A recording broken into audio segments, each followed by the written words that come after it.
So the really nice thing about the existing site and the existing building was that we realised that it had a huge amount of potential in terms of redevelopment. One of the early studies that we did was to look at what would happen if we retained the concrete frame.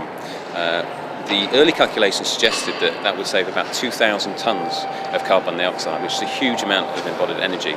So it really would be a huge advantage if we were able to make it work in the new development. So that was part of the first exercise. The other parts of potential of the existing site are that it had a large external courtyard right in the middle of the building, which you really didn't know was there from the street. So to be able to use that as part of the centre of the new building was a huge advantage. We've also taken the opportunity to extend closer to the street to repair some of the slightly strange arrangement of the original building in relation to the street pattern. So the fact that there was so much embodied energy in the existing frame was a big advantage. It was made of in-situ concrete, so it was very robust. Had really good floor-to-ceiling heights, which is another advantage. And so that decision was quite easy to take.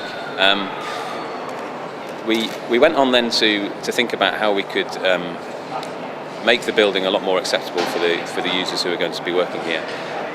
Part of the strategy was to create a new entrance on St John Street, so we've moved that down, and then entering through the existing building into what was the original courtyard, which is an external courtyard.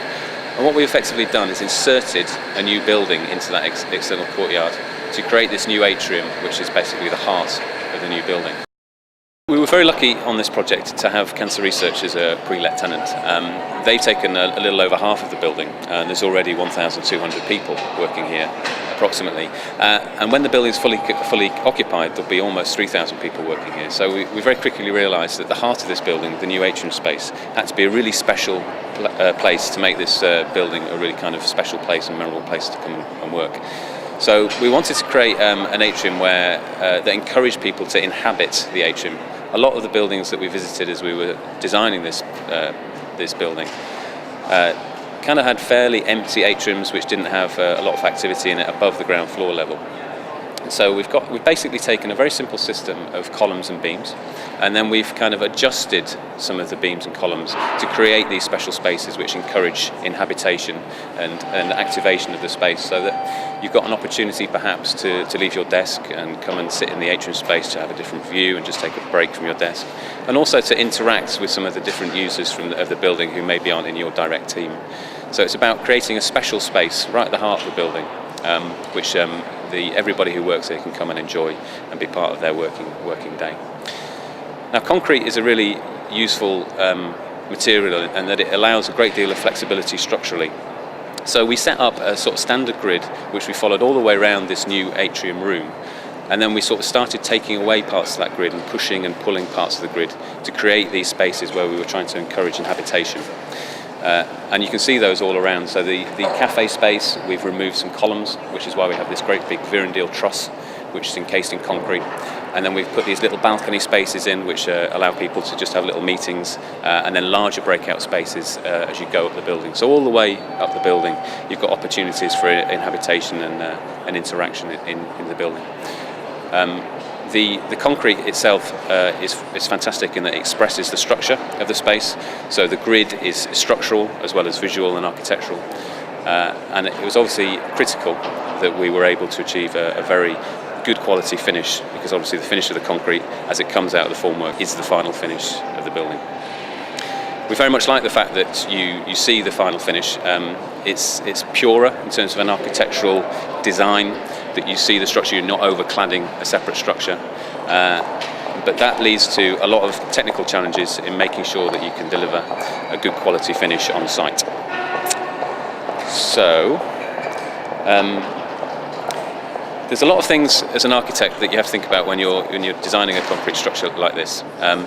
There's key details that are really important in terms of the board joints. So you have a size of a board which makes the formwork, so it's a plywood board, so you want to think about where the board joints are going to be. You've got the tie holes which tie the form together, so that's the mould for the concrete that has to be held together. And then also you've got the pour joints, which are the breaks between each pour of concrete. And so thinking about where those are and articulating the formwork to make sure that those are carefully laid out is the first step in making a sort of really nice, crisp structure. The second step is making sure that you've got the right mix. And the way that we did that on this project was we did a series of mock-up panels to test the mixes that were locally available to see which was the right shade. We wanted a concrete that was kind of grey and looked like concrete. Some of the concretes that you get kind of a little bit pale and a little bit creamy, and we weren't so keen on that. And also to find a concrete that is environmentally as sustainable as possible. So we were looking for a concrete that had a high cement replacement content. So the concrete in this atrium has 36% cement replacement with something called pulverized fuel ash, which is a byproduct of an industrial process. So it was good that we found a concrete that incorporated that component. Also, recycled aggregate is an important part to reduce the carbon load of the concrete structure. Once the mix has been agreed and you've got the concrete formwork arranged properly, the next key component is to find a contractor who really buys into the process. And we were very lucky on this project that we had Getjar. And right from the very start, they worked with us, doing the mock-up panels, helping us to demonstrate to the client that we could deliver the finish that we said we could, and also just really buying into the project emotionally to give it the kind of investment that you need to see it through on site. Fantastic site manager who was here every single day, checking each concrete load as it came on site, working with a very talented bunch of carpenters who were building the formwork, which is really key because every single bit of carpentry that they make is then reflected in the concrete once you take the mould off. So it's really important to get fantastic carpenters like that. We were lucky to be able to use some very good formwork by Perry, which has a paper face on the ply just to give a slightly softer texture to the concrete. And then just making sure that obviously once the concrete is poured, it's all very well at looking perfect as soon as it's poured, but then that has to be protected throughout the rest of the life of the building project until completion so that you don't get damage from surrounding trades. So that's another important consideration.